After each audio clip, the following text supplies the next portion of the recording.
আমি সম্মানিত সংসদ সদস্য রবিন ফারহানা যে বক্তব্যটা রেখেছেন খুবই গুরুত্বপূর্ণ বক্তব্য এবং আমি প্রতিটি কথার সাথে একমত। একটি দেশের অর্থনীতিকে টেকসই ও শক্তিশালী করবার পেছনে যে কয়টি স্তম্ভ গুরুত্বপূর্ণ ভূমিকা পালন করে তার অন্যতম একটি হচ্ছে শেয়ার মার্কেট বা পুঁজিবাজার। আজকের বিশ্বে যেসব দেশের অর্থনীতি সমৃদ্ধ ও প্রতিযোগিতামূলক তাদের শক্তির অন্যতম উৎস হচ্ছে শেয়ার বাজার, কিন্তু আনফরচুনেটলি বাংলাদেশের শেয়ার বাজার 96 সালে একবার এবং 2010 সালে একবার ভয়াবহ রকম পতনের শিকার হয় এবং সাধারণ ছোট বিনিয়োগকারী যারা শেয়ার বাজারে বিনিয়োগ করেছেন তারা ভয়াবহ রকম লসের শিকার হন এবং দেখা গেছে যে শ্বেতপত্রটি প্রকাশিত হয়েছে সেটি বলছে গত 15 বছরে শেয়ার বাজার থেকে লুট হয়েছে 1 লক্ষ কোটি টাকার ওপরে। মাননীয় স্পিকার, এই 1 লক্ষ কোটি টাকা সাধারণ মানুষের টাকা, যেই মানুষগুলো তাদের সমস্ত সঞ্চয় হয়তো শেয়ার বাজারে বিনিয়োগ করেন সেই মানুষগুলোর টাকা, এবং এগুলো লুটপাট করা হয়েছে একটি বিশেষ গোষ্ঠীর মাধ্যমে, একটি বিশেষ কিছু ব্যবসায়ী প্রতিষ্ঠানের মাধ্যমে যাদেরকে কখনোই বিচারের আওতায় আনা হয় নাই।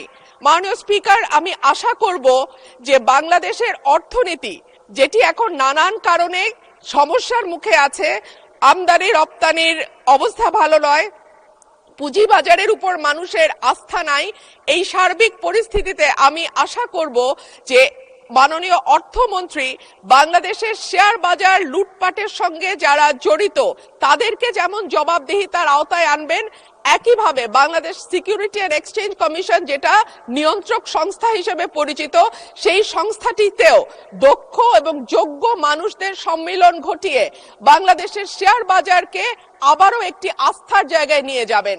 ধন্যবাদ মাননীয় স্পিকার। আমি সম্মানিত সংসদ সদস্য রবিন ফারহানা যে বক্তব্যটা রেখেছেন খুবই গুরুত্বপূর্ণ বক্তব্য এবং আমি প্রতিটি কথার সাথে একমত। এই ঘটনাগুলো বাংলাদেশে ঘটেছে বলেই আজকে পরিবর্তনের যে সরকার এসেছে, এই কাজগুলোকে যদি পরিবর্তনশীল করতে হয় আমাদের কতগুলো মেজার নিতে হচ্ছে। এর মধ্যে একটা হচ্ছে সিকিউরিটিজ অ্যান্ড এক্সচেঞ্জ কমিশনকে ঢেলে সাজাতে হবে এবং এটার কার্যক্রমের যে রেগুলেটরি ইস্যুগুলো আছে এখানে পরিবর্তন আনতে হবে, এর মধ্যে স্বচ্ছতা আনতে হবে, জবাবদিহিতা আনতে হবে, শেয়ার হোল্ডারদের সুরক্ষা দিতে হবে, লিস্টেড কোম্পানিকে আশ্বস্ত করতে হবে, বিশ্বের যে ফান্ড ম্যানেজার আছে সারা বিশ্বের তাদেরকে কনফিডেন্স দিতে হবে। এই কারণেই আজকে এই উদ্যোগ নিয়েছি আমরা। এবং বয়সের বিষয়টা যে আপনি দেখেন গড় আয়ু কত ছিল, এই বিলগুলো যখন হয়েছে তখন সিকিউরিটিজ অ্যান্ড এক্সচেঞ্জ কমিশন 1993-তে যে বিল এই আইনটা হয়েছিল তখন গড় আয়ু ছিল 57 বছর। 57 বছর গড় আয়ু ছিল, এখন আমাদের গড় আয়ু হচ্ছে 72 বছর। সুতরাং আপনাকে বুঝতে হবে আজকের দিনে ওই 57 বছরের গড় আয়ু যদি আমি অ্যাপ্লাই করি, আপনি যোগ্য ব্যক্তিরা কোনো কাজ করতে পারবেন, অভিজ্ঞ ব্যক্তিরা কোনো কাজ করতে পারবে না। সুতরাং এইসব বিবেচনায় এনে আমরা এখানে সংস্কারগুলো করতে চাইছি, বড় ধরনের সংস্কার করতে হবে।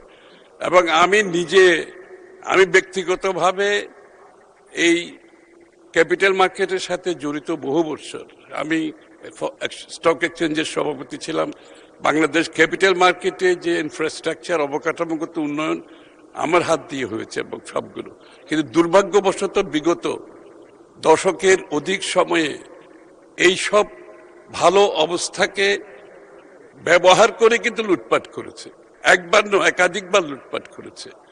আপনারা লক্ষ্য করবেন বিএনপি সরকারের সময় কোনো সময় শেয়ার বাজার লুটপাটের কোনো সুযোগ ছিল না, ইনশাআল্লাহ এবারও থাকবে না, নিশ্চিতভাবে বলতে পারি।